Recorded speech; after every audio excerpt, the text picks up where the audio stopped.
Good Thursday. I almost said morning. Happy Thursday. Hey. Yes. That was awesome. I like that beat. Yes. That was good. June has the jams. She's getting us June all has hyped. the jams. That's June another has one. the jams.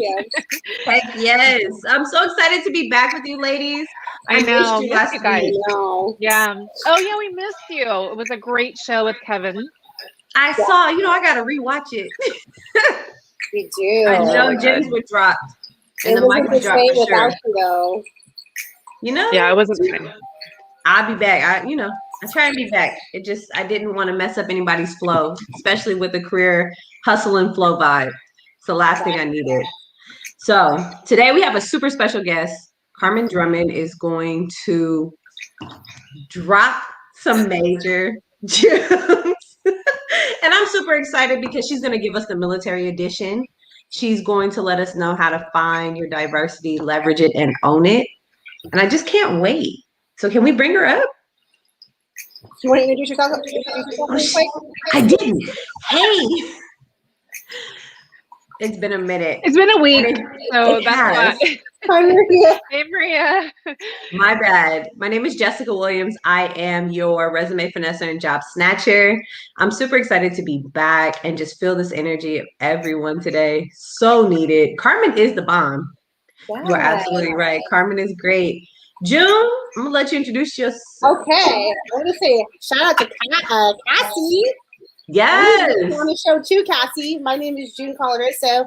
I am a guest and tech recruiter. Super excited to have Carmen share her story and share advice for our community. Let me pass and drop my microphone brush to Val. I know, it's like it's so bad. It was just so bad. That was horrible. Hey everyone, Valerie Mecki here, SEO writer and blogger, and my blog is Oh Hello Work Life because work life can be quite interesting and surprising. Hey Carl, nice to have you here. Miss you. Ooh, look at her. He say, thank her for her service. Yes, absolutely. Well, she's about to join us on stage, so I hope that you can stick around and thank her. And thank her. And comment. So, exactly. With that being said, Carmen, I would love her. Carmen. Wait, I'm like, which way am I throwing it this way? Why don't you go throw it at her really quick? Go ahead. It went back. Yes. Hello, everyone. As you can see, the sun is setting here on the East Coast, so it's not as vibrant and bright. But my name is Carmen Drummond, and here is my diversity Barbie here. She has blue hair. She has a multi-diversity. She's going to be my microphone today. So I am the owner of Career Nerd. I'm a military veteran. I like to say millennial veteran. I kind of coined that early on because I'm just going to be upfront with who I am. This is a generation I come from. It's a different generation of veteran. It's a different generation, period. We're like the greatest generation mostly because we can write in cursive. Yes, that's right. Hello. We know technology. And if all the power went out, we could definitely survive because we know what it's like to have a landline phone. I don't know about your struggles, but I could live by candlelight. So what are the greatest generations, in my opinion? Not saying we're the best to ever do it. However, in the lifetime that we're in right now, we are the most diverse and most flexible because we are able to reach back and live in the Stone Age and reach forward and live in technology. So we are equipped, is what I hear. Hello. That is awesome. Let us know. Oh, sorry, I got distracted. Somebody bought those crumble cookies, and I got them in my sight. Oh, give me some cookies right now. I want some. Girl, those crumble cookies are something else. Peanut butter, wow. But I'm super excited because you have left your military background and joined corporate, or corporate, and you've done your own business. Why? You want why I left the military? Is that the question you're asking? I was gonna say, girl, you getting real uncut. I got you though. Not that why. But what made you even want to go to corporate? What even made you want to start your own business? Well, I'm gonna be very open. When I left the military, I found myself without a home, with just me and my children, really just going from place to place trying to figure it out. I had an IT background and an HR background from the military, but there were just so many bags I had to unpack before I could even get into my next career, especially when you get out of the military all of a sudden, when there isn't a plan, when there isn't a retirement package, where there isn't a savings, when that TSP hasn't built up and you got to get out of there because it's time to go. I really had to grab myself by the bootstraps and say, hey, what am I going to do? I got these kids. I have nowhere to go. What do I do? Put all my stuff in storage. After finally, just being open with my grandparents, letting them know, look, I have nowhere to go. I haven't been anywhere. I haven't had my own place since I left. My grandfather gave me his bedroom, and he slept on the floor in my grandmother's room. And she said, oh, this is torture, because he snores really loud. So they had separate bedrooms. Anyway, that's a whole nother story. But at that time, I was able to ground myself, figure out the VA system. And that was very crucial to my transition. I had to figure out what benefits were available to me. And I took no for an answer. No was not an answer. I did not take no for an answer. That's the middle side. That's one of my invisible things. I'm like, okay. So anyway, I didn't take no for an answer. I was like, absolutely not. If you don't know, just say you don't know and help me figure out who does know. So I sat down one day and wrote my resume, and I said, I don't want to be in IT. How can I translate this so I can stay in HR and do something I want to do? Computers don't talk back. I like to talk. I like to help people. I like to see my impact. I can't feel that in computers. I don't care how many packets went in, how many came out, how many threats there are, who's what went down, who can't get who, what, when, where, why. I didn't want to do that, right? I was good at it, but I didn't want to do it. It wasn't my passion, and I'm a passion-driven person. And so finally, I found myself at a tech company, and I negotiated to change my title. I was like, dude, I do not want to be a salesperson. I only, it was to start a veterans program. I was like, let's just call it what I'm doing. And I did. And I changed it to the Veterans Education and Employment Counselor, and that's what was born. And we continue to move forward. I continue to work in human resources, to learn about what veterans were going through. I was just my own experience as my framework for helping other people, because certainly if it happened to me, it was happening to others. And it was happening more to marginalized groups within the military because they don't have the ability or the mentorship or the guidance that a lot of others had because of some of the biases that do happen in the military. So after all of that, finally, I went from no home to making close to six figures. And then I made six figures after that. And I was like, oh, you did that off of value. You did that off of resource. You did that off your.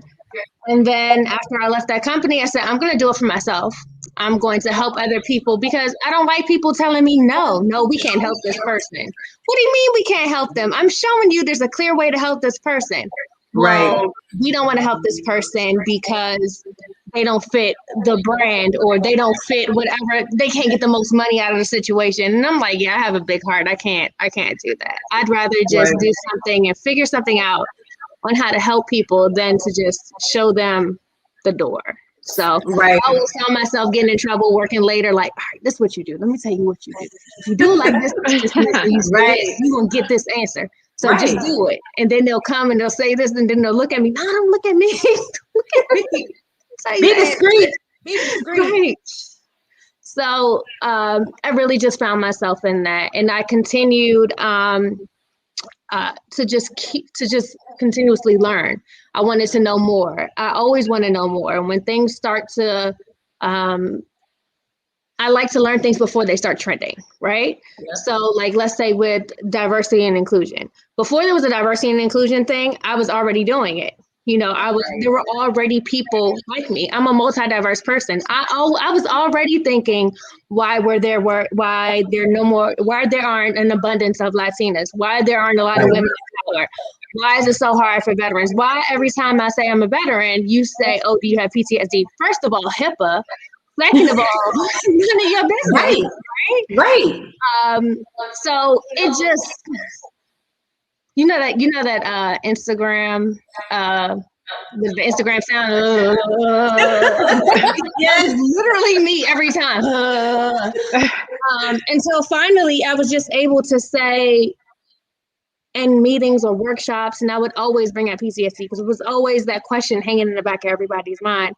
Mm-hmm. And I would always ask them, would you hire somebody like me, you know, based on my performance? And they'll say, yeah. And they'll be like, oh, yeah, I would take you in a heartbeat. What are you looking at? I'm like, no, but I'm a veteran that has PTSD. And they'd be like, no way. And I'm like, exactly. So I'm showing you that PTSD doesn't have a face, right? Right. It doesn't have a look. It's an invisible injury. It's not something that you can just say, oh, this person has PTSD, I don't hire them. Like, what? Right. How does that happen? And it is something that has plagued the veteran community because, you know, so many unfortunate situations have happened, but that happens with anyone. Anybody can get PTSD.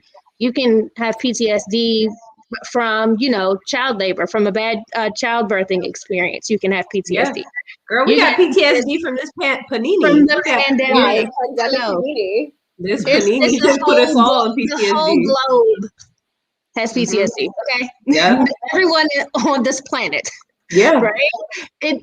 It's really just, it has really stigmatized my population and really made it hard for a lot of people and really just created this bad child. So what I like to do is to always teach people their value, right? And I used to always say, I don't have PTSD. PTSD has me. I'm annoying. I'm more annoying than PTSD could ever be, right? I'm more persistent. I'm going to tell you that no, you're going to be mad. PTSD going to leave me. We broke up already. You okay? Right? Hello? You're not coming back. Yes. I put him on child support. You're not coming back. Right. So, it's really just how you think about it, right? And it takes a lot of work. And working with veterans is a very unique opportunity because they always say, oh, you have to know what they go through.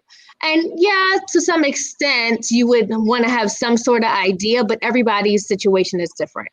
Everyone, the way that they take things is different. It's really crazy. I have written some, because I'm a writer, and you know, like the whole PTSD thing. I have some things. I'm with it. I have to write everything down. Sticky note, notebook. Exactly. Phone. So they're saying, and normally I look up, oh, what are the qualities? So today I said, you know what, to prepare, let me see what people are saying about why you shouldn't hire a veteran. And it was, you have no idea what it's like to be in the military or what their mentality is like. Yep. What? Like, what? That's any person. You don't know any person's background. Any candidate that walks through the door, you don't understand their background. So it's very important for the veteran when they go into the interview that they are able to articulate who they are, right? Yep. Don't lead with the military experience because they're already expecting that. They're expecting war stories, gore, the whole nine. They're so rude. Yeah. But if you come in and you're really just able to articulate your passion for the position, your passion for your industry, your passion for your work, and you really just pull out what your value is and lead with that and not with the military, yeah, we got it. The veteran status got you there. But now it's time to step up. And during this first portion, show me why you need to stay here. And that's the Yes. right? So I never introduced myself first during an interview. Oh, I'm a military veteran. I was in the military, right? Right. I am. I've been out, 11 years now? That's more time than I was in the military. That's not my identity, right? Mhm. My identity is Carmen Drummond, right? Diversity and inclusion career specialist. I help businesses and I help professionals to leverage and understand diversity. That's it. Yep. My identity is not military veteran. Yes, I did get some great qualities. There are some leadership skills that come out of it, because you get leadership skills right off the break, whether you want them or not. Okay. Right. Communication skills. You can talk to anybody. You have become a communication chameleon. There are so many things about it. Exactly. Yeah. So there are just so many things. And then I just saw somebody say something about military spouses. I was a military spouse also. That was my first bid, right? Okay. And I was like, not your first bid. that was my first bid since I should have ran for real. What was I thinking? Anyway, another story, another show. But military spouses, there are some opportunities for them in the federal government. There are, federal mandates and opportunities, the same for, veterans with their different types of, I'm drawing blanks, guys. You're okay. With their different programs hiring authorities. Yeah, with their different types of hiring authorities, a spousal hiring authority, and then your veteran and or Schedule A hiring authority. So yes, there are some opportunities for spouses, and there are a lot of qualities, that ability to adapt to change very quickly, to be able to keep organized in the mess, because it's a lot to move, it's a lot to handle. And sometimes, a lot of times, the spouses that are very active in FRGs, that's really important. If you're in an FRG or, what's an FRG? Yeah, what is that? It's like a family readiness group. So like an employee resource group, but exactly. Oh, okay. But this person, let's say if it's like the commander's wife or one of the higher up sergeant's wives or something like that, they organize things, and it's based on branch to every branch. Every organization does it differently. So again, let me make this disclaimer. I am not speaking for all spouses. I am not speaking for all veterans. I'm speaking from my experience and experiences that I've had firsthand. Absolutely. Just like the real world, everyone does things differently, and with time, things continuously change. The same thing happens in the military. Things change, but some policies stay the same. Right. Things stay the same, but the way people handle things are completely different.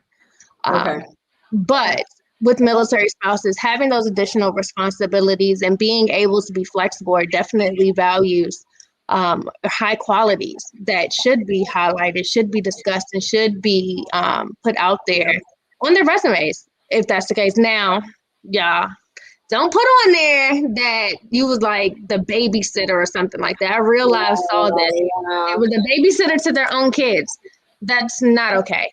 But if you are a spouse to an injured or combat related situation, or if it was non-combat related and they are in the hospital, of course you can put caregiver on there. If you are the caregiver and the caretaker, you can put that on there. You have to coordinate their doctor's appointments. You have to make sure that all the referrals are in, because if you miss something, that is it could literally mean life or death, quality care or non-quality care. Thinking about, with medical and things like that, staying on top of things, because you got to think, how many times have you gone to the doctor and you're like, oh snap, I forgot to tell the doctor this. The doctor isn't with you. They don't know your complications. So it's important for that spouse to be active. And that's why that role is so important to put on the resume as well. Yeah. So those are other great things. I wanted to touch on this comment from KDJ.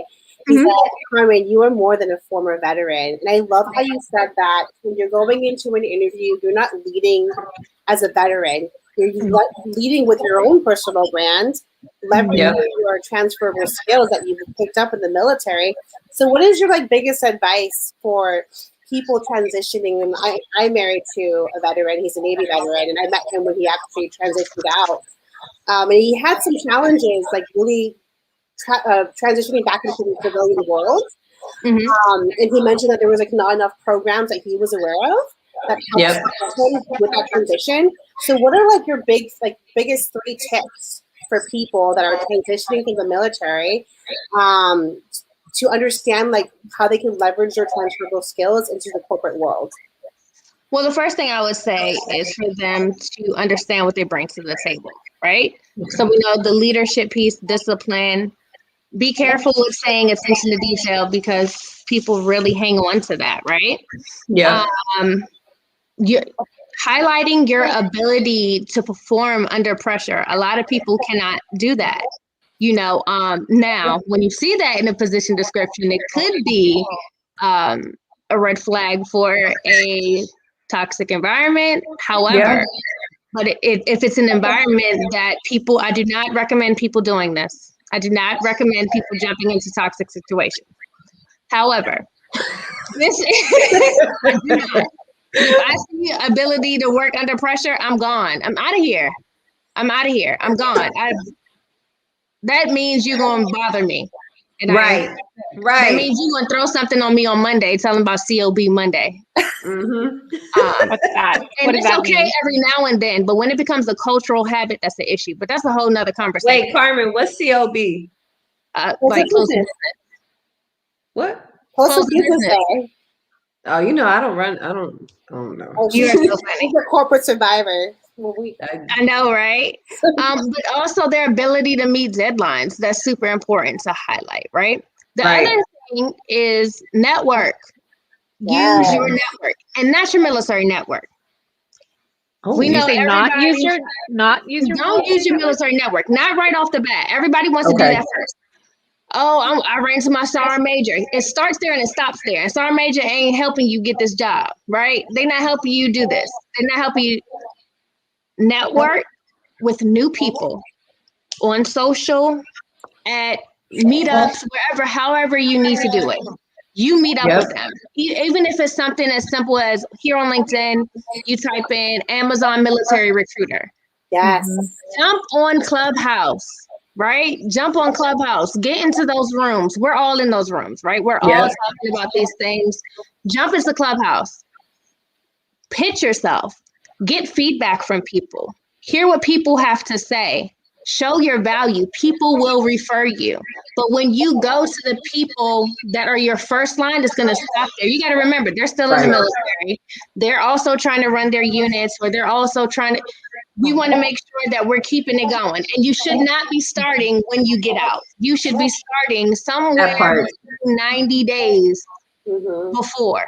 That's at the very least. If you started at day 89, you're late. So if someone's starting 90 days before they are discharged, what's the right term? Sorry. Or their separation, depending on how right. So what should they do 90 days before? What would be like the first way of building up their personal brand as becoming a vet? They should already have their resume. They should be speaking with a resume writer, a military resume writer, because there's no way that they're going to be able to articulate what it is that they do if they ask someone in the military or if they themselves do it, because they're not understanding how to be a civilian.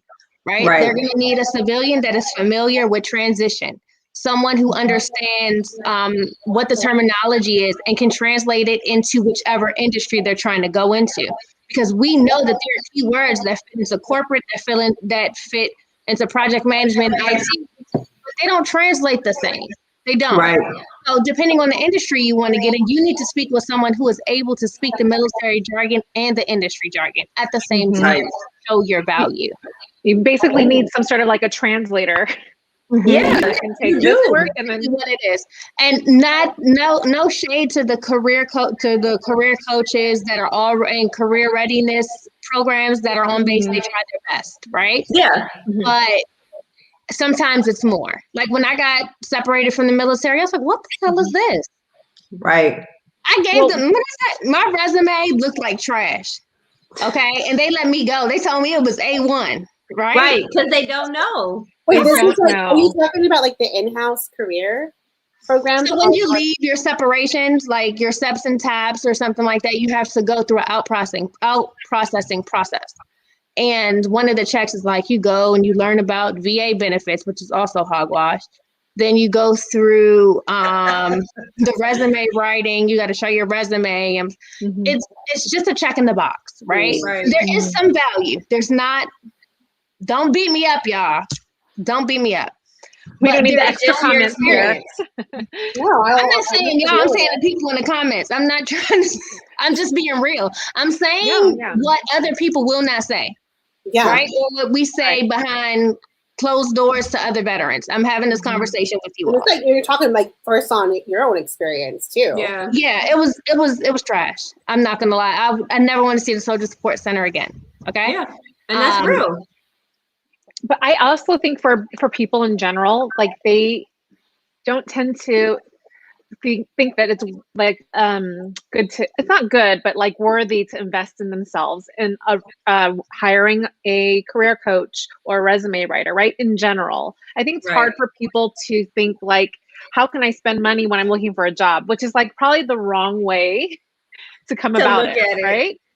It is. It really is. If someone said to you, Carmen, like, hey, I don't know if I can spend money on what would you say to them? When people always say, I don't think I could spend that money. First of all, if they're a veteran, I point them into resources that can help them, that are really good for them, that can help them get the results that they need.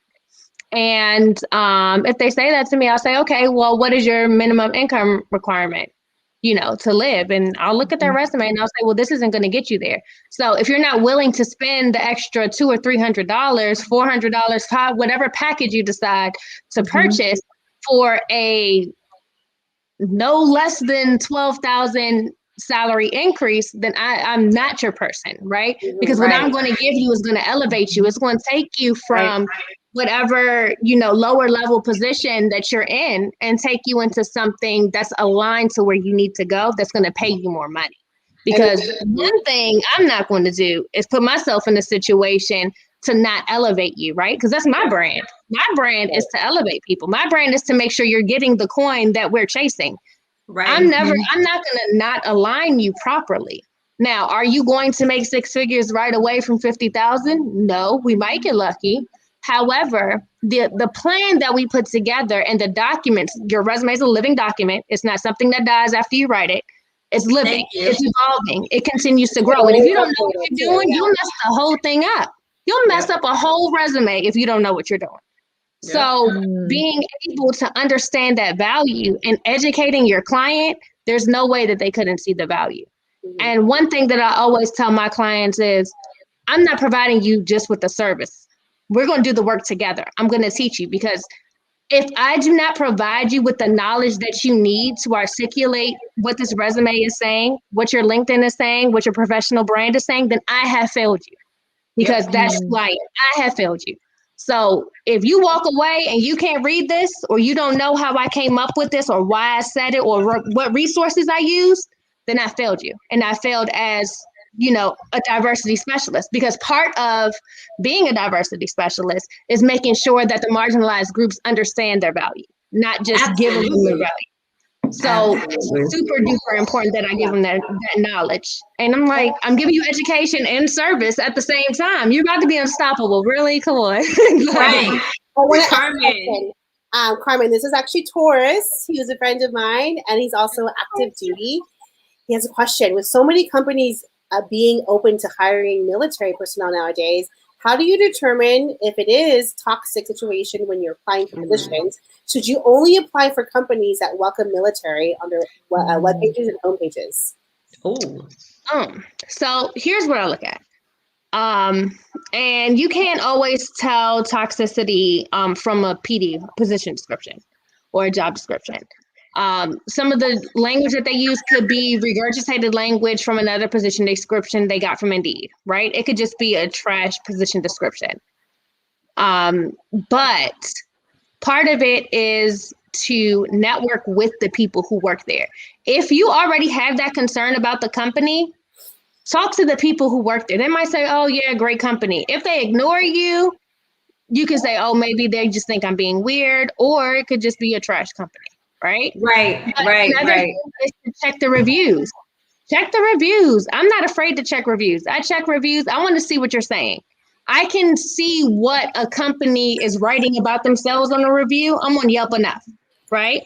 Right. I'm like, don't play somebody me. else at the company wrote this. This is too perfect, right? But you really want to network with the people. So go on LinkedIn. Hey, I'm looking into your company. I'm a military veteran. I see that you're a veteran that works there. Would you mind having a coffee chat with me 15, 20 minutes so that I can learn about your environment? That's it. That's all you need. Yeah. And then, like I said, the other way, check, Glassdoor. You can check Glassdoor. They have a lot of stuff there. Now, like I said, some of the stuff you have to be able to sift through. Yeah. I also look at like Better Business Bureau. I look at their Facebook and their LinkedIn. I look at their Instagram. I look at everything, right? Social medias, yes. Yep. Now, I wouldn't say a company that has a veteran focus is like my automatic go-to. Because I happen to work for a contracting company that's not on their first page, but they used to be veteran owned. And I refer a lot of people to them because they're a great company. They're not on my LinkedIn, so don't look. But I'm very protective because I told you, Jessica, I just got a promotion. Whoop, whoop. Oh, wait, Carl, he's a veteran too. Do you think corporations are doing enough to make the transition smooth for military to work veterans? For military to work veterans? Here's the thing. It's not their job. It's not their job. So whether they're making it smooth, part of it is the invisible injury. Part of it is the recovery from service. And if they haven't met that or felt comfortable enough to speak with someone, to let their vulnerabilities out, to really get in front of whatever's going on, then it's going to be super duper hard for them to make a smooth transition at all. I mean, I'm a veteran myself, and you have no idea how many doctor's appointments I end up having because the VA does not respect the fact that there are a lot of working people. I shouldn't say they don't respect the fact.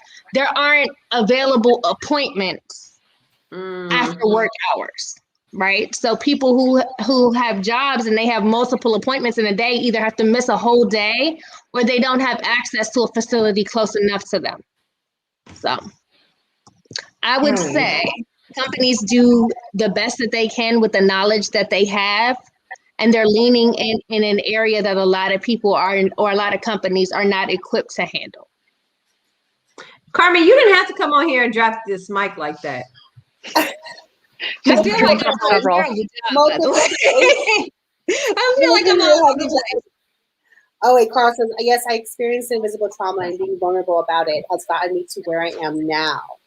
Vulnerability is super duper important, and being transparent with your employer. And veterans, be transparent with your employer. When you have appointments, if you are a federal employee, there is a federal policy that allows military veterans extra hours.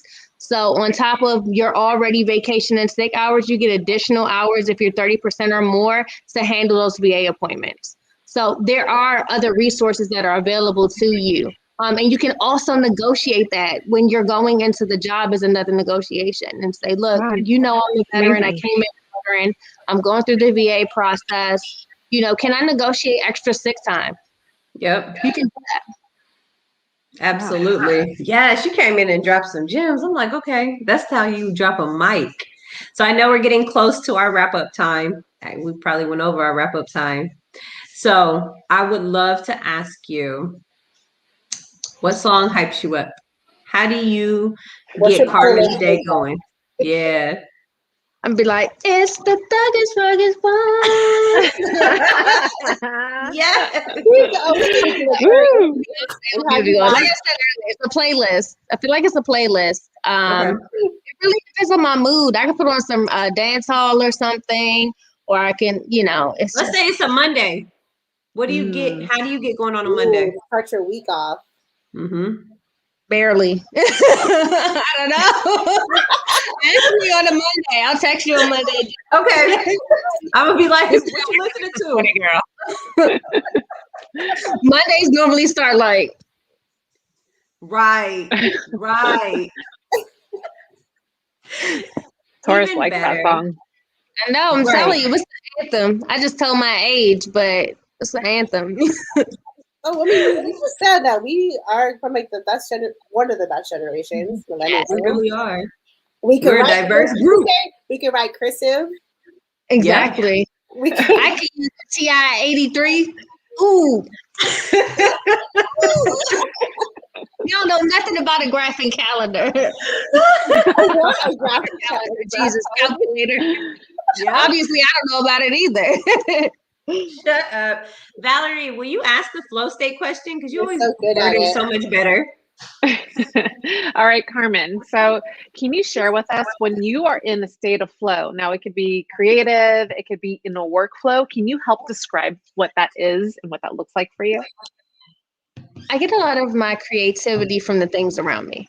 I look at myself, I look at my life, I look at the things that I wish I had. So for instance, my son just got a job, non-retail, he's 13. Make that money, young man.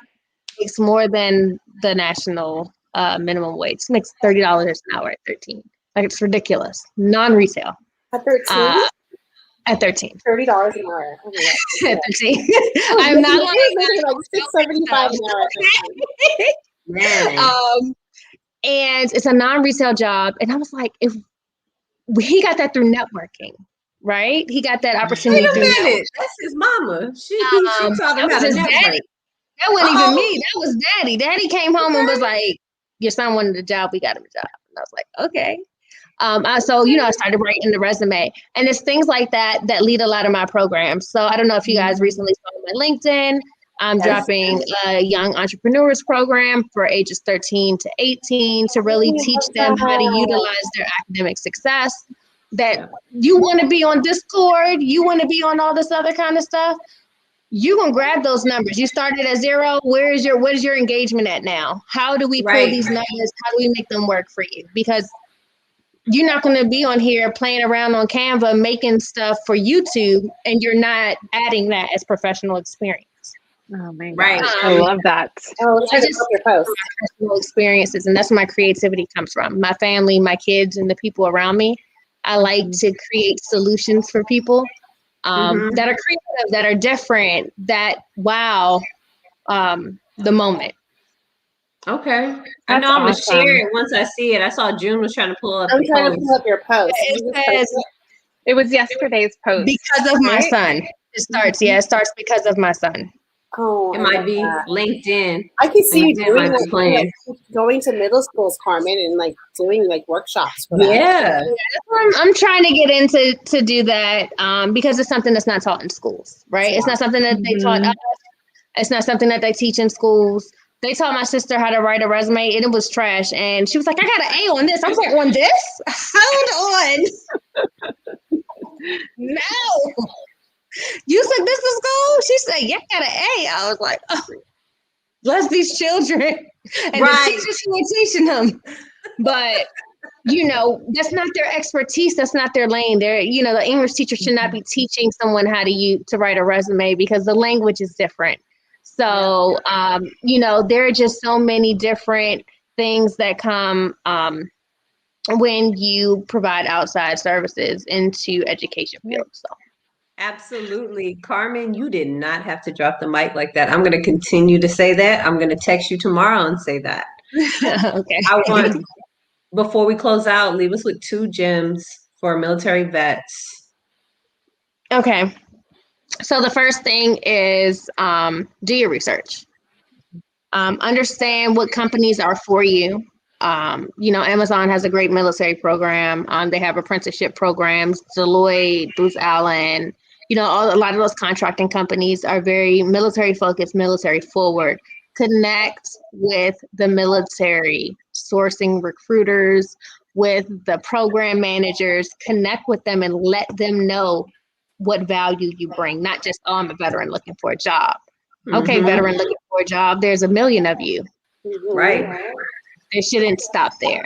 So I challenge every veteran to go and write down 10 things of value outside of leadership, outside of communication, outside of attention to detail, outside of under pressure and accountability, because those things are assumed.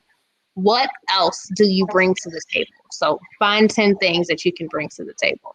It could be emotional intelligence, because we know they don't say that a lot of veterans have emotional intelligence. Right. Just want to let you know that. I have a lot of emotional intelligence, but that's also something that, you know, I bring to the forefront of one of my values.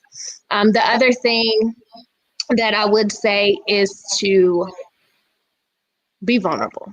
Don't be scared, but make sure that you're talking to the right people, right? If you don't know, ask a buddy who or someone that you see is successful. Hell, ask me, you know, who did you talk to, you know, when you were going through transition? What made you so vulnerable with the process? Because I wasn't vulnerable, right? So with all the acronyms and multi-abilities that I have, because I hate calling them disability, but multi-abilities that I have and barriers that I've had to overcome came with a lot of acronyms. And if you look at my military record, it's long, right? It's heavy, it's thick.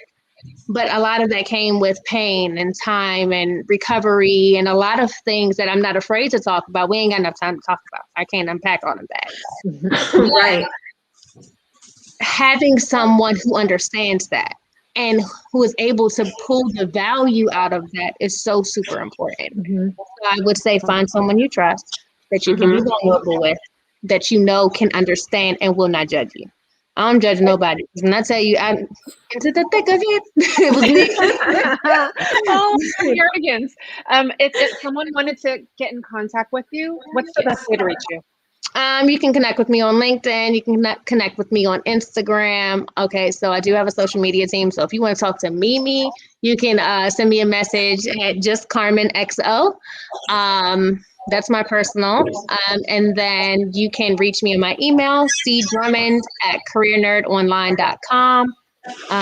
Don't hit me on Facebook because I don't get on there like that. No, nobody does that.